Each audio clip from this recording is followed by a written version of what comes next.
Hello दोस्तों, स्वागत है राजस्थान एकेडमी पर। मैं प्रवीण सिंह आप सभी लोगों के साथ में आज इस वीडियो में एक जो मेरी तरफ से जो मैंने अभी तक एग्जाम दिए हैं, मेरा जो एक्सपीरियंस है उसके बेस पर कुछ जानकारी आप लोगों को EMRS लैब अटेंडेंट के लिए जो सब्जेक्ट स्पेसिफिक नॉलेज का पोर्शन है उसको कैसे तैयार करना है, क्या पढ़ना है, कहाँ से पढ़ना है, उसको लेकर के आया हूँ। ठीक है, तो मैं इस वीडियो के लिए पहले ही एक डिस्क्लेमर दे दूं, यानी पहले ही एक आपको निवेदन कर रहा हूं, या आप कह सकते हैं कि एक चेतावनी दे रहा हूं कि जो चीज मैं इसके अंदर बता रहा हूं वो मेरा पॉइंट ऑफ व्यू है, और जो अभी तक मैंने अलग अलग एग्जाम दिए हैं उनके आधार पर मैं आपको ये चीजें बता रहा हूं। ठीक है, अब अगर आपको किसी को लगता हो कि नहीं ये नहीं होगा ये होगा, तो आप उसके अकॉर्डिंग अपनी तैयारी कर सकते हैं। मेरी तरफ से आप में से किसी भी विद्यार्थी को मना नहीं है, या ये मैं नहीं कह रहा हूं कि यही होगा। ठीक है, लेकिन जहां तक देखा गया है कि हर एग्जाम में, लगभग लैब असिस्टेंट के एग्जाम में और लैब अटेंडेंट के एग्जाम में जो चीजें पूछी गई है, जो पैटर्न फॉलो हुआ है, मुझे लगता है EMRS वाले भी लैब अटेंडेंट बना रहे हैं तो उसी पैटर्न को फॉलो करेंगे, है ना। क्योंकि EMRS वाले को लैब अटेंडेंट का मतलब आपको IAS या RAS या आपको जो है कोई कहीं का प्रधानमंत्री या राष्ट्रपति नहीं बनाने जा रहे कि आपको कुछ नई चीजें पूछेंगे। वही चीजें पूछेंगे जो बेसिकली पूछी जानी चाहिए 12th लेवल तक के बच्चे से। और साथ ही साथ जो भी पेपर बनाएगा वो 12th लेवल के लेक्चरर वगैरह ही होंगे, यानी वो 12th क्लास तक के बच्चों को पढ़ा रहे होंगे, और वह जो है अपना नॉलेज उसी लेवल तक बच्चे से पूछने का प्रयास करेंगे जो उस बच्चे को लैब अटेंडेंट बनाने के लिए जरूरी हो। समझ में आई बात? क्योंकि लैब अटेंडेंट का मीनिंग आधे बच्चे ये समझ रहे हैं कि हमें कोई IAS की नौकरी दे रहा है, इसलिए पता नहीं क्या क्या भेज रहे हैं मुझे। सर कोई बोल रहा है ये पढ़ू, सर कोई बोल रहा है ये पढ़ू। तो मैं आपको अभी जो है यहाँ पर आज थोड़ा सा डिस्क्रिप पूरा एकदम डिस्क्राइब करके समझाने वाला हूँ। सबसे पहले तो हमें सिलेबस देखना चाहिए, क्योंकि मैं क्या कह रहा हूं या आप क्या कह रहे हैं उस पर चीजें डिपेंड नहीं करेगी। चीजें डिपेंड करेगी, या क्वेश्चन जो आएगा वो डिपेंड करेगा आपके सिलेबस पर, यानी पाठ्यक्रम पर। अब पाठ्यक्रम क्या दे रखा है कि सब्जेक्ट स्पेसिफिक नॉलेज, क्या सब्जेक्ट स्पेसिफिक नॉलेज क्या दे रखा है? सब्जेक्ट स्पेसिफिक नॉलेज के अंदर सबसे पहले दे रखा है knowledge of lab work and lab equipment. तो पहले इस पॉइंट को डिस्क्राइब करता हूं मैं कि आपको लैब वर्क यानी लैब के अंदर जो कार्य होता है उसका नॉलेज होना चाहिए, और जो अलग अलग लैब के इक्विपमेंट्स होते हैं उनकी जानकारी होनी चाहिए। तो देखो, लैब के अंदर क्या कार्य होता है ये आपको पता ही है। क्या काम होगा वहां पर? रिसर्च का कार्य होगा, है ना। आपको ये नहीं सोचना है कि आप 12th लेवल की लैब का सोचेंगे, नहीं। 12th लेवल की हो चाहे आगे के किसी भी इसरो की लैब हो, सभी लैब के अंदर जो कार्य होता है वो रिसर्च का कार्य ही होता है। वहां पर बेसिकली प्रैक्टिकल होते हैं, एक्सपेरिमेंट्स होते हैं, और एक्सपेरिमेंट्स का मतलब ही ये है कि आप अलग अलग चीजों को 3-4 बार ट्राई करते हो, और फिर उनमें जो भी कॉमन रिजल्ट दिखता है उस रिजल्ट को आप जो है आगे लोगों तक पहुंचाते हो, है ना। तो नॉलेज ऑफ लैब वर्क का मतलब यही है कि आपको लैब के अंदर क्या क्या कार्य होता है उसका नॉलेज होना चाहिए। लैब में कार्य करने का नॉलेज नहीं, क्योंकि लैब में कार्य करने का अगर नॉलेज होगा तो वो लैब अटेंडेंट क्यों बन रहा है भाई, है ना। वो ऑलरेडी उसमें काम कर ही रहा है तो वो क्यों बनेगा। तो आपको लैब वर्क का नॉलेज होना चाहिए, यानी आप लैब में जब जाओगे तो क्या क्या कार्य कर सकते हो, क्या कार्य करने से पहले आपको कौन कौन सी चीजों का ध्यान रखना चाहिए। जैसे लैब में फायर एक्सटिंग्विशर होना चाहिए, ठीक है। लैब जो है आपके, अगर वहां पर केमिस्ट्री की लैब है तो चारों तरफ से पूरी एकदम पैक नहीं होनी चाहिए, थोड़ी सी वहां खिड़कियों विड़कियों की सुविधा होनी चाहिए, है ना। इसके अलावा जब आप लैब में कार्य कर रहे हैं तो वहां पर प्रकाश की सुविधा पूरी होनी चाहिए। क्यों? क्योंकि अगर प्रकाश ही आधा अधूरा हुआ, किसी के सपोज करो मेरी तरह चश्मा है, अब उसको कम दिखाई दिया, उसने जो है वहां लिखा हुआ था रीडिंग में कि 0.2 एम्पियर करंट आ रहा है, और आपने गलती से वहां चाप दिया 0.3 एम्पियर, हो गया ना गड़बड़।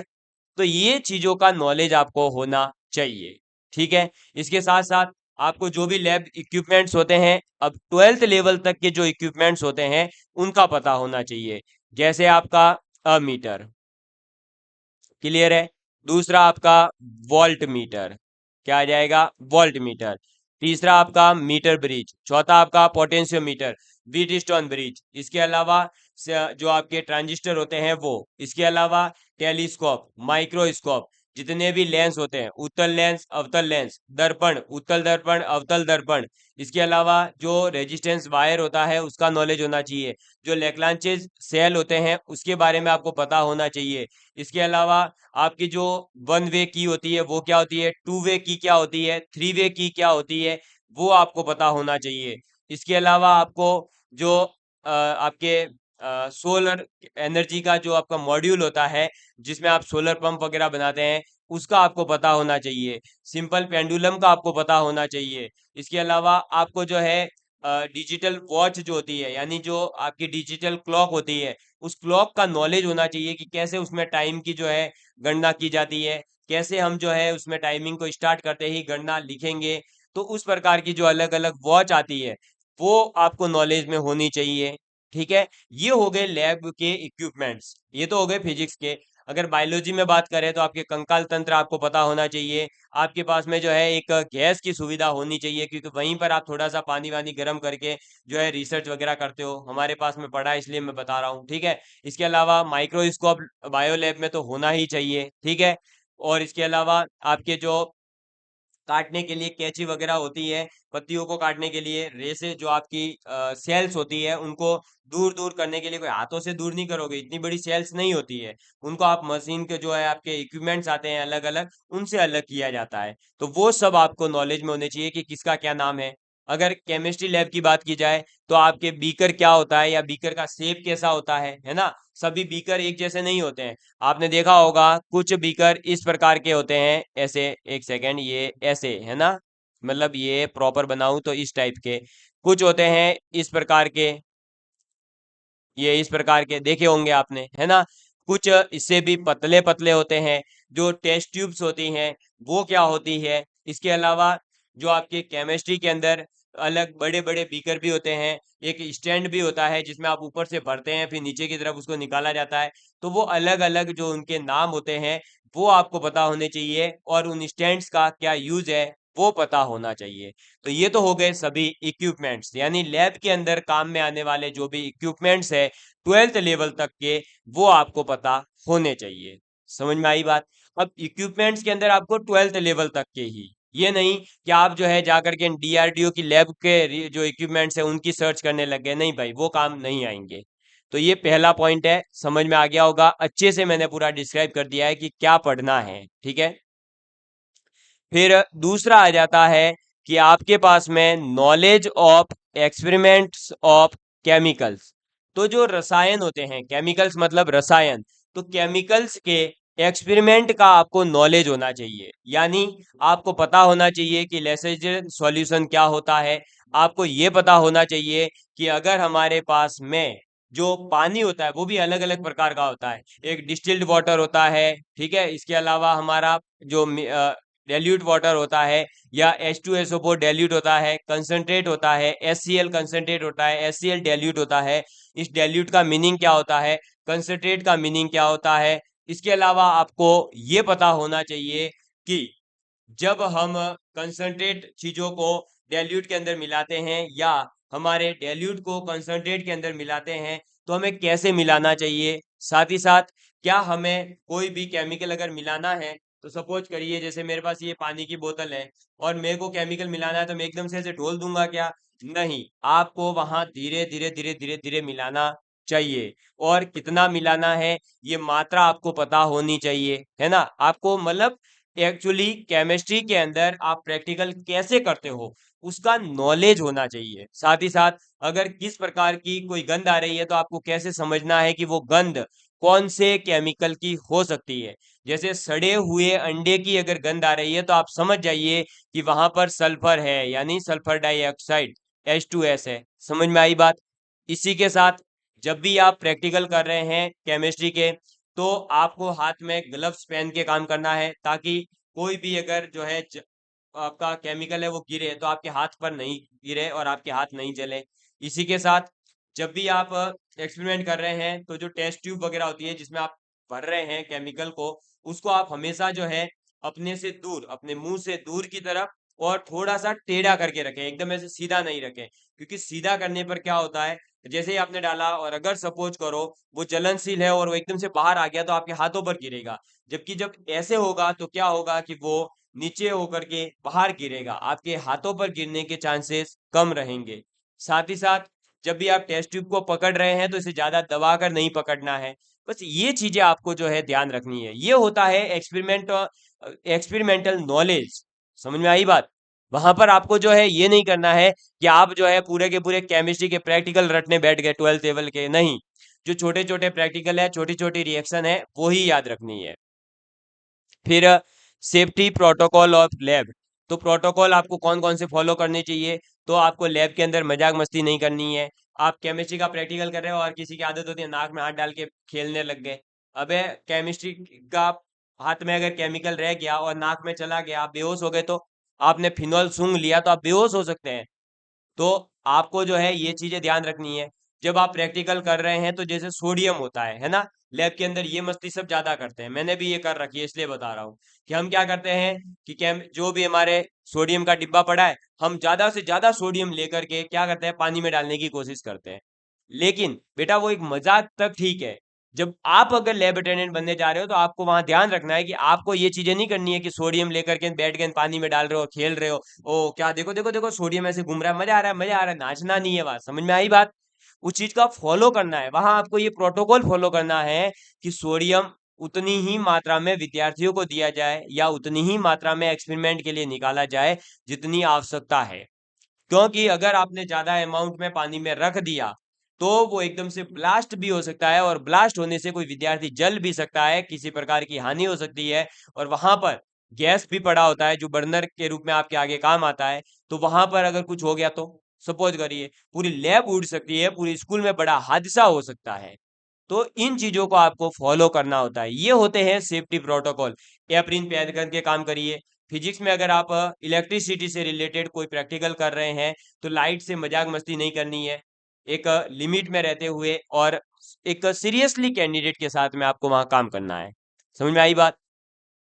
फिनॉल वगैरह ले रहे हो तो उनकी पहले जो है आपको पता होना चाहिए कि किसके क्या जो है आपको क्या हो सकते हैं, दुष्परिणाम हो सकते हैं, या ये कह सकते हैं हमें उनके इफेक्ट पता होने चाहिए। आपको पता होगा कि अगर हम फिनॉल को ज्यादा सूंघ लें तो बेहोश हो सकते हैं। और आपको बता दूं कि जितने भी ये जो लोग हैं ना, कभी कभी आपने देखा होगा सूंघा सूंघा कर एकदम से बेहोश करते हैं, या फिल्मों में शो करते हैं कि कपड़ा सूंघाया और बेहोश हो गए। तो कपड़ा कोई जादू का नहीं बना होता, या वहां पर किसी बाबा ने कोई जादू नहीं करा होता। उसमें बेसिकली फिनॉल की मात्रा मिलाई जाती है, लेकिन वो बहुत कम होती है जिससे केवल बेहोश होते हैं वो। अगर ज्यादा हो जाए तो बेहोश के कारण के वो मर भी सकता है, कैंडिडेट की डेथ भी हो सकती है। समझ में आई बात? तो इन चीजों को आपको थोड़ा सा फॉलो करना होता है, ये होते हैं सेफ्टी प्रोटोकॉल। इसके बाद scientific name of chemicals and equipments.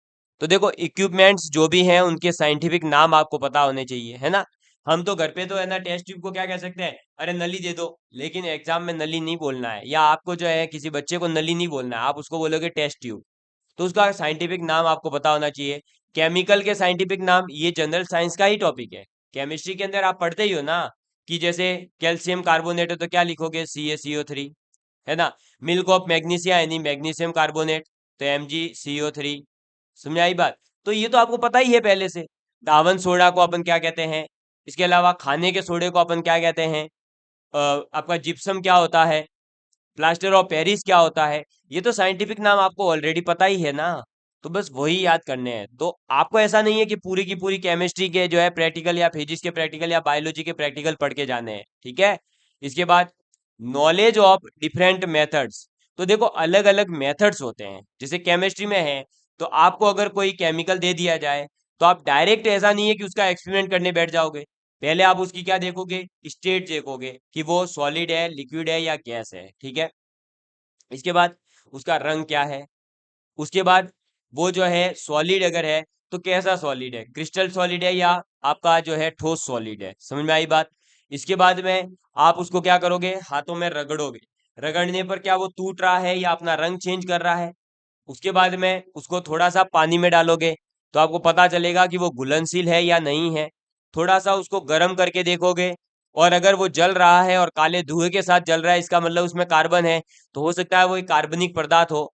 तो ये किसी भी केमिकल को चेक करने के अलग अलग मेथड होते हैं, स्टेप बाय स्टेप जो है आपने को आगे बढ़ना होता है। तो वो चीजें तो जो है आपके केमिस्ट्री के प्रैक्टिकल में आपने लिखी भी होगी जब आपने 12th पास करी होगी, नहीं लिखी है तो कोई टेंशन नहीं, वो चीजें मैं आपको पढ़ाने वाला हूँ, है ना। वही मेथड्स है और वही टेक्निक्स, मतलब वही है ना, ये का यही वापस से। और फिर तो आपके क्या पढ़ना है, फिजिक्स, केमिस्ट्री और बायोलॉजी 12th क्लास तक की। ये पहले ही बता दूं, क्यों 12th क्लास तक की, क्योंकि लैब अटेंडेंट का आपका एग्जाम का क्वालिफिकेशन क्या है, 12th, यानी 12th लेवल तक की चीजें पूछी जाएगी, है ना, ये चीज ध्यान रखना।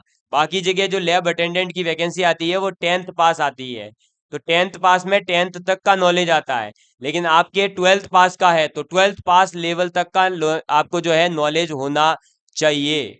समझ में आई बात।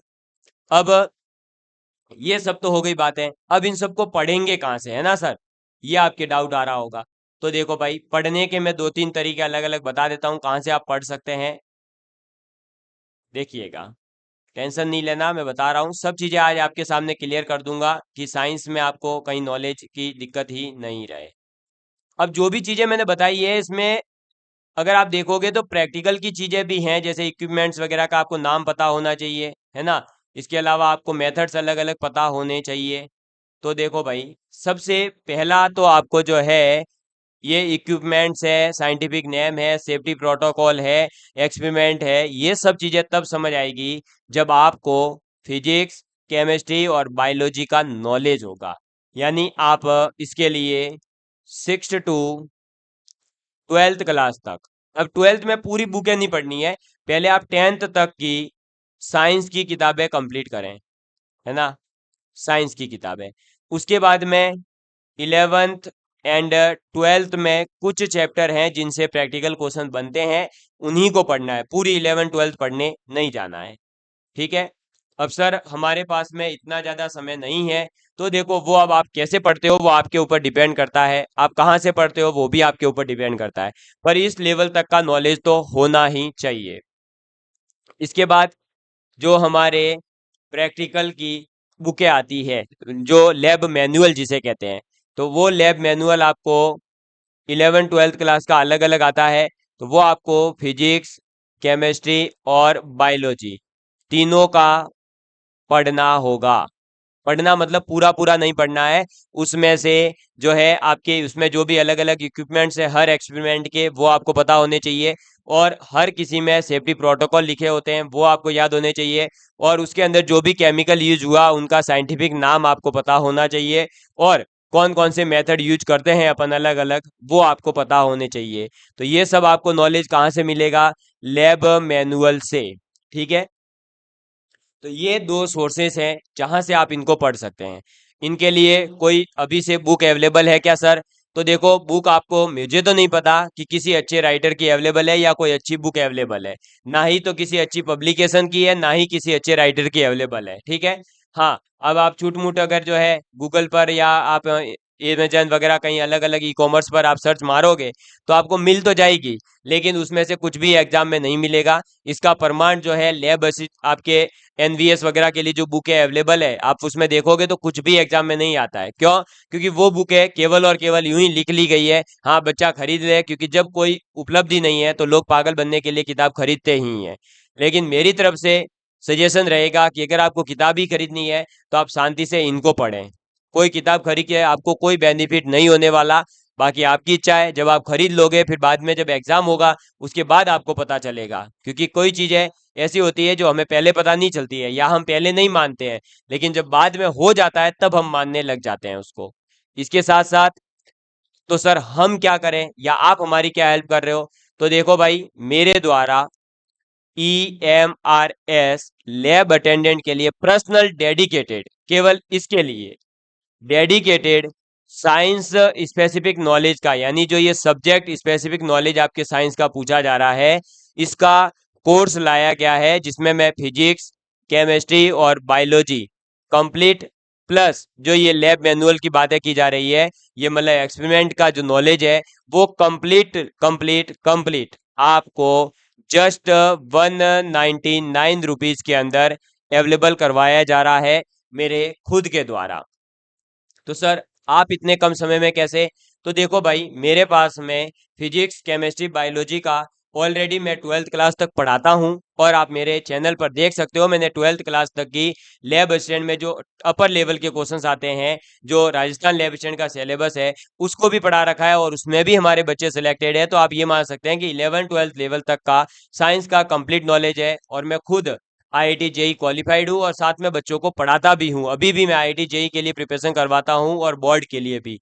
तो इसका मतलब क्या हुआ कि मेरे पास 12th लेवल तक का नॉलेज है। मैं ये नहीं कह रहा हूँ कि आपको मेरे से ही पढ़ना है, मैं सिर्फ बता रहा हूँ, क्योंकि किसी को लग सकता है कि आप ही क्यों पढ़ा रहे हो, या आप ही कैसे पढ़ा सकते हो, तो इसलिए मैं पढ़ा रहा हूँ। साथ में मैं ऑलरेडी खुद एनवीएस का, यानी नवोदय विद्यालय का जो लैब अटेंडेंट होता है, वो मैं क्वालिफाई हूँ, क्वालिफाई। और राजस्थान जो लैब असिस्टेंट का पेपर होता है, उसमें मैं सेलेक्टेड हूँ, और प्रेजेंट में मैं इसी में पोस्टेड हूँ। ठीक है, समझ में आ गई बात?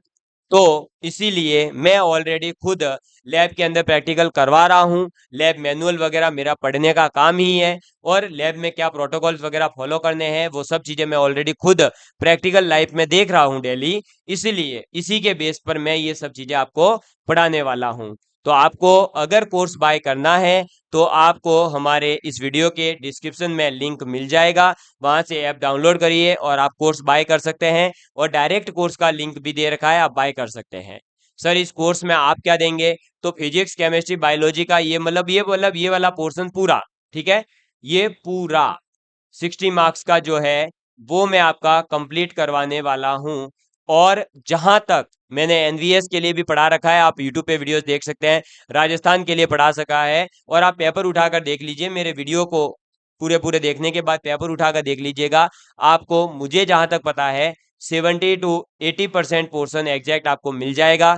तो आपके ईएमआरएस का पहली बार हो रहा है, ठीक है, लेकिन पिछले पेपर्स का जो अलग अलग राज्यों के और जो एनवीएस केवीएस के होते हैं, उन्हीं के आधार पर अगर बताऊं, तो इतने ही क्वेश्चन ईएमआरएस के अंदर भी मैं कोशिश करूंगा कि डिप्टो मिल जाए। बाकी 20% आपके खुद के मैंने जो पढ़ाए हुए कॉन्सेप्ट को आप कैसे अप्लाई करते हो उस पर डिपेंड करेगा। ठीक है, समझ में आ गई बात? तो अगर आप कोर्स बाय करना चाहते हैं तो जल्दी से बाय कर लीजिएगा, क्योंकि ये 199 ऑफर प्राइस है। तो अब जो है, मुझे लगता है कि आपको मैंने सभी चीजें आपके सामने रख दी है, क्या पढ़ना है, कैसे पढ़ना है। ठीक है, तो चलिए अब मिलेंगे अगली क्लास में, तब तक के लिए बाय बाय। और जो भी विद्यार्थी पढ़ रहे हैं उन्हें पता है हमारा कोर्स ऑलरेडी स्टार्ट है, और बच्चे पढ़ रहे हैं, उन्हें समझ भी आ रहा है। और जहां तक मुझे उम्मीद है कि जो भी विद्यार्थी पूरा कोर्स पढ़ लेगा, पूरा वीडियो देखेगा, उसका नोट्स वगैरह बना लेगा, उसका सिलेक्शन भी हो जाएगा। साथ में यहाँ पर बता दूं, वीडियो के साथ साथ मैं कंप्लीट फिजिक्स का एक साथ पीडीएफ, कंप्लीट केमिस्ट्री का, कंप्लीट बायोलॉजी का एक साथ पीडीएफ जो है आप लोगों को अवेलेबल भी करवाने वाला हूं। साथ ही साथ ये लैब वर्क की, सेफ्टी प्रोटोकॉल की, इनकी भी पीडीएफ अवेलेबल करवाऊंगा। तो धन्यवाद, जय हिंद, जय भारत।